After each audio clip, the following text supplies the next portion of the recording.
अस्सलाम वालेकुम students, how are you? I hope you all are fine. आज जो है वो हम 10th क्लास की बायोलॉजी को स्टार्ट करने जा रहे हैं स्टूडेंट्स। 10th क्लास की बायोलॉजी का जो चैप्टर नंबर 1 है, जो हम बेसिकली यहाँ पर चैप्टर नंबर 10, वो हमारे पास है गैशियस एक्सचेंज। हमने जब ये टॉपिक और ये चैप्टर डिस्कस करना है तो इसमें पता होना चाहिए कि गैसेस किस तरह से एक्सचेंज हो रही हैं किसी भी लिविंग बॉडी के अंदर। ठीक है, लिविंग ऑर्गेनिज्म में ये गैसेस के एक्सचेंज का जो मेथड है ये क्या है और किस तरह से हो रहा है। तो बेसिकली जो हमने जो है ये इस चीज को, ये चैप्टर हमारे पास है, इसको हमने डिस्कस करना है। अब डिस्कस करने से पहले यहाँ पर देखिए आपकी बुक के अंदर आप 9th क्लास पढ़ के आए हैं और अब जो है वो चैप्टर नंबर 1 है आपके 10th क्लास का। हमने 9th क्लास में आपने डिस्कस किया था कि किस तरह से सेल्स जो है वो एटीपी जनरेट करते हैं फूड से। जब हम फूड खा रहे हैं वो किस तरह से द फॉर्म ऑफ एटीपी जो है वो उसको कन्वर्ट करता है यानी कि एनर्जी हमारी बॉडी में जो है वो एटीपी की फॉर्म में किस तरह से जो है वो फूड के थ्रू लेके जा रहा होता है सेल। तो ये सब कुछ आप जो है वो 9th क्लास में डिस्कस करके आए हैं। अब जो हमने जो है वो लेकिन आपको इंट्रो के लिए इसने बताया हुआ है बेसिकली सेलुलर रेस्पिरेशन। यहाँ पर एक डेफिनेशन है सेलुलर रेस्पिरेशन की। सेलुलर रेस्पिरेशन वो प्रोसेस होता है जिसमें जो कार्बन और हाइड्रोजन के बॉन्ड्स जो होते हैं हमारी फूड में जो मौजूद होते हैं उसको ब्रेक डाउन किया जाता है ऑक्सीडेशन रिडक्शन रिएक्शन के जरिए, और उसकी जो एनर्जी उसमें से रिलीज होती है उस एनर्जी को ट्रांसफर किया जाता है, ट्रांसफॉर्म किया जाता है in the form of ATP में। ठीक है, यानी कि हमारी बॉडी में जो एनर्जी है वो किसकी फॉर्म में एग्जिस्ट कर रही है, वो एटीपी की फॉर्म में एग्जिस्ट कर रही है। इसका मतलब है कि जो हमारी बॉडी के अंदर जो प्रोसेस है दैट इज सेलुलर रेस्पिरेशन का प्रोसेस है, उस सेलुलर रेस्पिरेशन में जो हम फूड इनटेक कर रहे होते हैं वो उस फूड के जो में मौजूद कार्बन और हाइड्रोजन के बॉन्ड है उसको ब्रेक डाउन करके उसमें से जो एनर्जी रिलीज होती है उसको एटीपी में कन्वर्ट करता है। ऑलराइट, अब हमारे पास जो है वो दो तरह की आपने बल्कि पढ़ के आए होंगे, एक एरोबिक रेस्पिरेशन होती है, एक एनारोबिक रेस्पिरेशन होती है। तो अगर हमारे पास एरोबिक रेस्पिरेशन है तो उस एरोबिक रेस्पिरेशन में बेसिकली यूज किया जाता है ऑक्सीजन को। ठीक है, अब जब ऑक्सीजन को इस्तेमाल किया जाता है तो कंप्लीट ऑक्सीडेशन होती है हमारे फूड मटेरियल की, और जो कार्बन डाइऑक्साइड और जो वाटर है वो इस प्रोसेस में प्रोड्यूस्ड होता है, यानी कि ऑक्सीजन यूटिलाइज किया जाता है और फूड की ब्रेकडाउन की जाती है, और उसमें उसके नतीजे में जो है वो कार्बन डाइऑक्साइड और वाटर को रिलीज किया जाता है। ये हमारा रेस्पिरेशन का, एरोबिक रेस्पिरेशन का जो है वो प्रोसेस होता है। ठीक है, अब आपको पता है कि जितने भी ऑर्गेनिजम्स हमारे पास हैं वो ऑर्गेनिजम्स अपनी जो फूड है वो फूड हासिल करते हैं, जो है वो फूड हासिल करके, या जो ऑर्गेनिजम्स हैं वो सांस लेने के लिए या प्रोसेस के लिए हम जो है वो इनटेक करते हैं ऑक्सीजन को। अब हमारी बॉडी में ऑक्सीजन की ज़रूरत होती है, वो सेलुलर रेस्पिरेशन करने के लिए ऑक्सीजन की ज़रूरत होती है। ठीक है, अब वो जो ऑक्सीजन है बेसिकली वो कहाँ से लेते हैं, वो ऑक्सीजन हमारे पास ली जाती है हमारे इन्वायरमेंट से। ठीक है, एनवायरनमेंट से ऑक्सीजन को इनटेक करके हमारे सेल में जो है उसको प्रोवाइड किया जाता है और तब जाकर जो है वो सेलुलर रेस्पिरेशन होती है। और जब सेलुलर रेस्पिरेशन हो रही होती है, अभी पर पढ़ा हमने कि जब एरोबिक रेस्पिरेशन होती है तो उसमें ऑक्सीजन यूटिलाइज होती है, यानी कि ऑक्सीजन जो हम लेके जा रहे हैं अपनी बॉडी के अंदर वो सेल्स जो होते हैं उसको यूटिलाइज करके सेलुलर रेस्पिरेशन करते हैं। और जब हमारे पास फूड मटेरियल की ब्रेकडाउन कंप्लीट हो जाती है या उसकी ऑक्सीडेशन कंप्लीट हो जाती है तो हमारे पास जो है उसके नतीजे में कार्बन डाइऑक्साइड रिलीज होती है।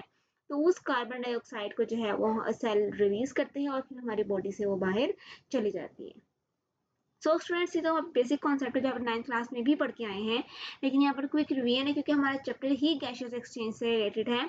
तो आपको जो है वो पता होना चाहिए कि क्या हमारे पास सेलुलर रेस्पिरेशन होती क्या है। ठीक है, याद रखिए सेलुलर रेस्पिरेशन और ब्रीथिंग जो हम आगे टर्म पढ़ेंगे इन दोनों में डिफरेंस है।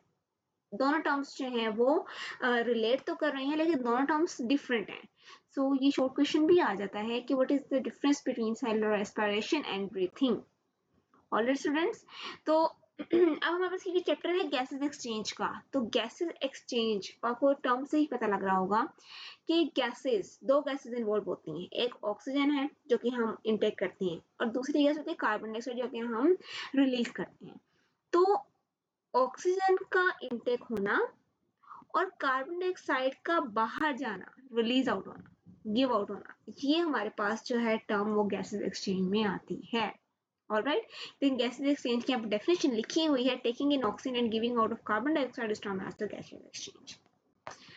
अब जो टर्म हमारे पास ब्रीथिंग है, वो ब्रीथिंग की टर्म यहाँ पर देखिए एक्सप्लेन किया हुआ है कि जो टर्म ब्रीथिंग है वो यूज किया जाता है उस प्रोसेस के लिए जिसमें एनिमल्स जो है, एनिमल की जो बॉडी है वो हवा से जो है वो ऑक्सीजन, यानी कि हमारी इन्वायरमेंट है उससे ऑक्सीजन को लेता है और बॉडी में देता है, यानी कि सेल में पहुंचाता है, बॉडी में पहुंचाता है। अब वो सेल जो कार्बन डाइऑक्साइड रिलीज करती हैं, उस सेल में से कार्बन डाइऑक्साइड को लेता है और वो जो है वो बाहर वापस इन्वायरमेंट में जो है वो रिलीज कर देता है।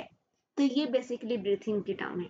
सांस जो हम लेते हैं उसमें एनिमल्स का काम है कि इन्वायरमेंट से यानी कि हमारी एयर में से ऑक्सीजन को लेना और सेल में देना, और सेल से जो कार्बन डाइऑक्साइड बन रही है उसको लेना और बाहर एनवायरनमेंट को वापस बाहर निकालना, यानी कि तो ये हमारे पास जो है वो ब्रीथिंग के टर्म में आता है। आई होप आपको जो है ब्रीथिंग और जो रेस्पिरेशन है इसकी टर्म समझ में आ गई होगी। और याद रखें ये ब्रीथिंग और रेस्पिरेशन सिनोनिम्स नहीं है, ये हमारे पास डिफरेंट टर्म्स होती हैं। ओके, तो रेस्पिरेशन जो हमारे पास है उसका क्या मतलब होता है, एक ब्रीथिंग की टर्म अलग है, रेस्पिरेशन की टर्म अलग है। रेस्पिरेशन में हमारे पास प्रोसेसेस आ जाती हैं, मैकेनिकल और बायोकेमिकल प्रोसेसेस, यानी कि जो ब्रीथिंग की टर्म थी कि उसने ऑक्सीजन को अंदर भेजा, उसने अंदर भेज दिया। अब जो रेस्पिरेशन है उसका काम ये है कि जो ऑक्सीजन ब्रीथिंग के प्रोसेस के थ्रू हमारी बॉडी के अंदर आई है उस ऑक्सीजन को वो ले और लेकर जो है वो उसमें बाकी जो जैसे हमारी बॉडी के अंदर मैकेनिकल जो बायोकेमिकल प्रोसेस हो रहे हैं उसमें यूटिलाइज करें उसको। ठीक है, इसका मतलब कि जो रेस्पिरेशन है उसमें हमारे पास मैकेनिकल और बायोकेमिकल प्रोसेस आते हैं, जबकि जो ब्रीथिंग है उसमें हमारे पास फिजिकल और मैकेनिकल प्रोसेस आते हैं गैसेस को एक्सचेंज करने के लिए। तो ये दो डिफरेंट टर्म्स हैं जिसको आपको जो है वो पता होना चाहिए, बिल्कुल भी आपने कंफ्यूज नहीं होना है, इनको मिक्सअप नहीं करना। ये दो डिफरेंट टर्म्स हैं, आपने इसको अलग अलग ही रखना है। सो हम जो है वो मूव करते हैं अपने फर्स्ट टॉपिक के ऊपर। और याद रखें जिसमें से ब्रीथिंग और जो रेस्पिरेशन और जो गैसेस एक्सचेंज, ये सारे जो हाईलाइट्स हुई है टर्म, ये आपने भी हाईलाइट करनी है और एज अ शॉर्ट क्वेश्चन ये आ सकता है। तो आपने इसको जो है वो बिल्कुल भी छोड़ना नहीं है, इसको आपने याद करना है। तो हमारा फर्स्ट टॉपिक है। अब देखिए हमारे पास लिविंग ऑर्गेनिजम्स हैं, तो लिविंग ऑर्गेनिजम्स में हमारे पास दो चीज़ों की हम डिस्कस करेंगे बेसिकली, या तो हम एनिमल्स में गैसेज एक्सचेंज को देखेंगे या तो हम प्लांट्स में गैसेज एक्सचेंज को देखेंगे। तो हमारे पास नंबर 1 पे जो आपके पास दिया हुआ है वो है gases exchange in plants. Plants जब गैसेस को एक्सचेंज करते हैं तो वो जो गैसेस एक्सचेंज होता है प्लांट्स में, वो ऐसा क्या चीज़ है, ऐसा क्या प्रोसेस है जिसके थ्रू जो है प्लांट्स में गैसेस जो है वो एक्सचेंज हो रही होती हैं। अब लिविंग ऑर्गेनिज्म यानी कि प्लांट, एनिमल्स और जो हमारे पास ह्यूमंस हैं जैसे, या उनमें हमारे पास ऑर्गन्स होते हैं, मतलब हमारे बॉडी के अंदर ऑर्गन्स रखे हुए हैं हर एक काम के लिए, हर एक फंक्शन के लिए। लेकिन जो प्लांट्स होते हैं, प्लांट्स में कोई ऑर्गन्स नहीं होते हैं, ये कोई ऑर्गन सिस्टम नहीं होता है गैसेस को एक्सचेंज करने के लिए इन्वायरमेंट के साथ। तो प्लांट की बॉडी, ऑफ लिविंग ऑर्गेनिजम्स की बॉडी सेल से मिलकर बनी है। तो जो प्लांट की बॉडी के जो सेल्स होते हैं वो खुद इन्वायरमेंट से, हर एक सेल जो है प्लांट की बॉडी का, वो डायरेक्ट इन्वायरमेंट से गैसेस को एक्सचेंज कर रहा होता है। हमारी बॉडी भी सेल से मिलकर बनी है, लेकिन हमारे सेल्स जो है वो काम नहीं करते। हमारी बॉडी में ने जो ऑर्गन्स रखे हैं ना, वो ऑर्गन्स वो काम करते हैं। ठीक है, लेकिन प्लांट की बॉडी में हर एक जो सेल है वो गैसेस को एक्सचेंज करता है इन्वायरमेंट से खुद। ठीक है, अब हम देखते हैं कि कौन कौन से इसके जो है वो ऐसे जो है वो प्रोसेस है, या हमारे पास ऐसे क्या कंपोनेंट्स हैं जो कि इसमें इसकी हेल्प करते हैं। तो जो लीव्स होती हैं, जो प्लांट्स की लीव्स होती हैं, जो यंग स्टेम्स होती हैं, उनके अंदर जो है वो स्टोमेटा मौजूद होता है, उनके एपिडर्मिस में। ठीक है, उनकी जो आउटर सरफेस है उसमें जो है वो स्टोमेटा मौजूद होता है, लीव्स और यंग स्टेम्स की प्लांट्स के अंदर बात हो रही है। अब जो गैसेस एक्सचेंज होती है हर एक सेल प्लांट्स में, तो वो जो गैसेस लीव्स में एक्सचेंज हो रही होती हैं, यंग स्टेम्स में एक्सचेंज हो रही होती हैं, वो होती हैं स्टोमेटा के जरिए। ठीक है, यानी कि प्लांट्स में क्या मौजूद होता है, लीव्स और यंग स्टेम्स के अंदर स्टोमेटा होता है उनके एपिडर्मिस के ऊपर। तो वो जो स्टोमेटा होता है वो रिस्पॉन्सिबल होता है गैसेस को एक्सचेंज करने के लिए। जो लीव्स के जो इनर सेल्स हैं, इसको मेसोफिल कहा जाता है, और जो यह स्टेम्स के, उनमें भी एयर स्पेसेस मौजूद होती हैं, जिसकी मदद से जो है वो गैसेस एक्सचेंज हो सकती हैं। ठीक है, स्टोमेटा का काम और जो हमारे पास इनर सेल्स होते हैं उनका काम होता है कि वो गैसेस को इस तरह से एक्सचेंज करते हैं।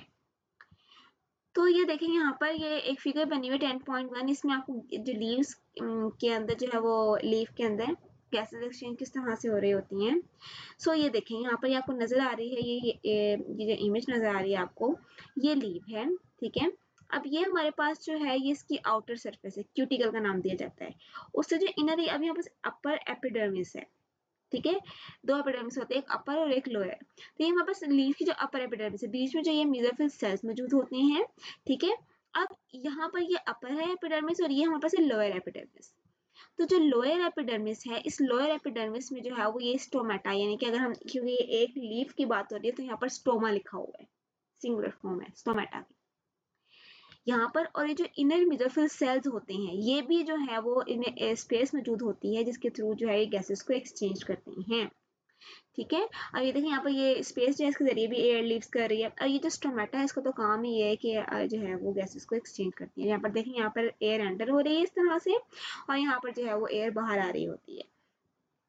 अब इस स्टोमेटा के स्ट्रक्चर अगर आप नोट करें तो यहाँ पर देखिए ये इसको मेंशन किया हुआ, डेट इज गार्ड सेल्स। ठीक है, अब हम आगे जाके एक्सप्लेनेशन से इसको पढ़ेंगे। ये जो गार्ड सेल्स होते हैं, जब ये ओपन होते हैं तो ये स्टोमेटा, ये जो स्टोमा होता है हर एक लीफ का, ये गैसेस को एक्सचेंज करता है।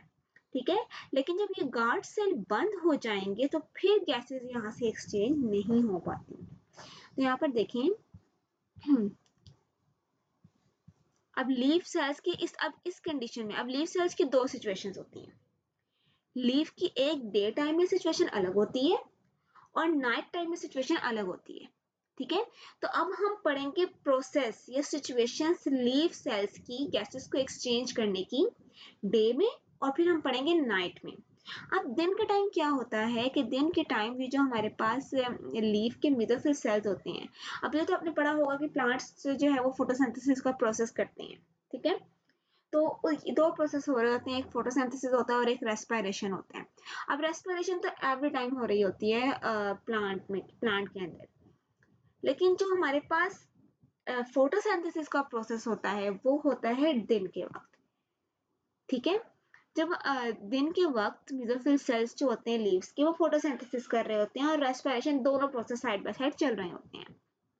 अब होता क्या है यहाँ पर, आपने एक डिफरेंस समझ लें। जब फोटोसिंथेसिस का प्रोसेस हो रहा होता है ना स्टूडेंट्स, तो उस फोटोसिंथेसिस के प्रोसेस को करने के लिए प्लांट्स को जो है वो ऑक्सीजन की जरूरत, वो कार्बन डाइऑक्साइड की जरूरत होती है। जब फोटोसिंथेसिस का प्रोसेस हो रहा होता है तो जो प्लांट्स होते हैं उन्हें कार्बन डाइऑक्साइड चाहिए होती है ज्यादा मिकदार में। ठीक है, और जो रेस्पिरेशन का प्रोसेस होता है वो भी हमने पढ़ा कि रेस्पिरेशन में ऑक्सीजन जो है वो इनटेक करता है, चाहे प्लांट्स हो चाहे एनिमल्स हो, और जो हमारे पास कार्बन डाइऑक्साइड है वो बॉडी से बाहर जाती है जब रेस्पिरेशन होती है। तो प्लांट्स में भी ये प्रोसेस होता है कि प्लांट्स की जब रेस्पिरेशन का प्रोसेस हो रहा होता है तो उस रेस्पिरेशन के प्रोसेस में प्लांट्स जो हैं वो ऑक्सीजन को एनवायरनमेंट से ले रहे होते हैं और कार्बन डाइऑक्साइड को दे रहे होते हैं।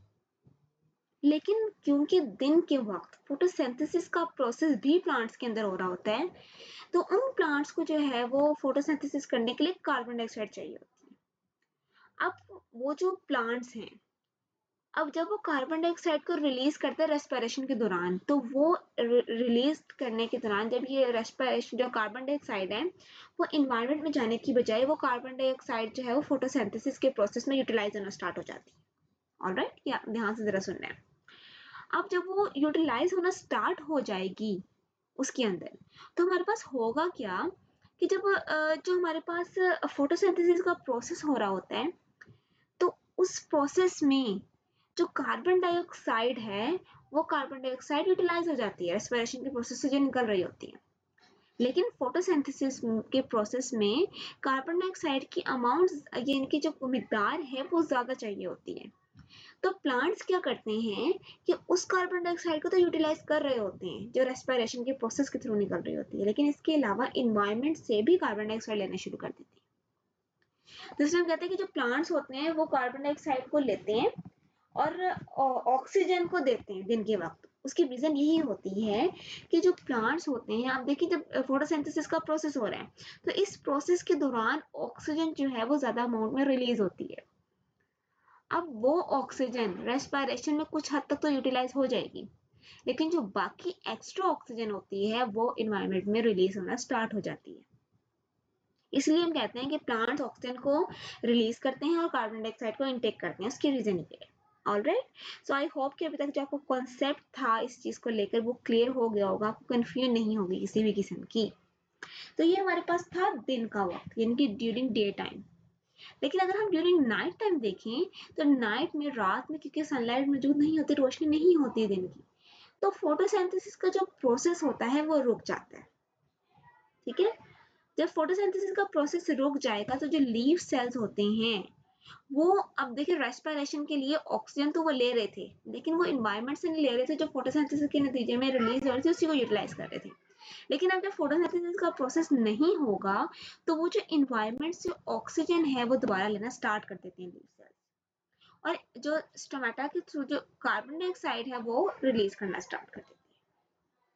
ऑलराइट, सो आई होप ये टू सिचुएशंस है गैसेस एक्सचेंज की लीव सेल्स के अंदर, वो आपका उसका जो कॉन्सेप्ट है उसको लेकर वो क्लियर हो चुका होगा।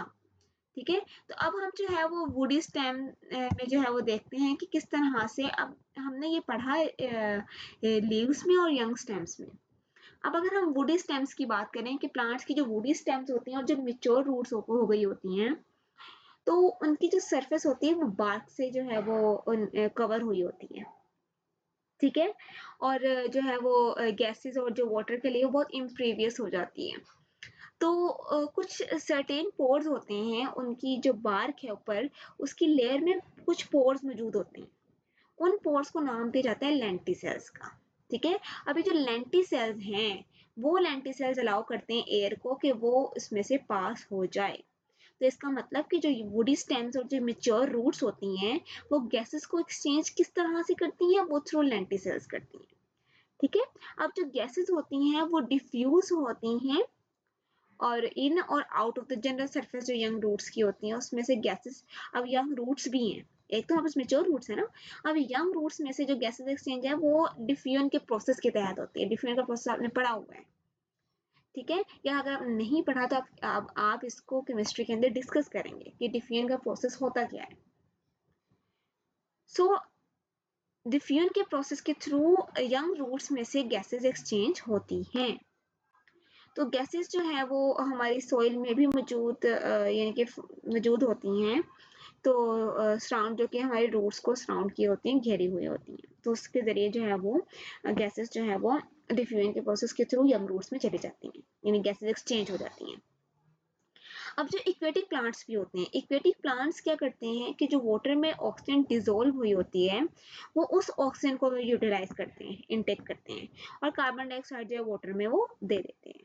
ठीक है, तो लेंटिसेल्स जो है वो slightly more raised when general surface of stem, आप देखिए यहाँ पर स्टेम्स के थ्रू, यानी कि अगर हम स्टेम्स में देखें या लीव्स में देखें तो उसकी सरफेस इतनी उभरी हुई नहीं होती है।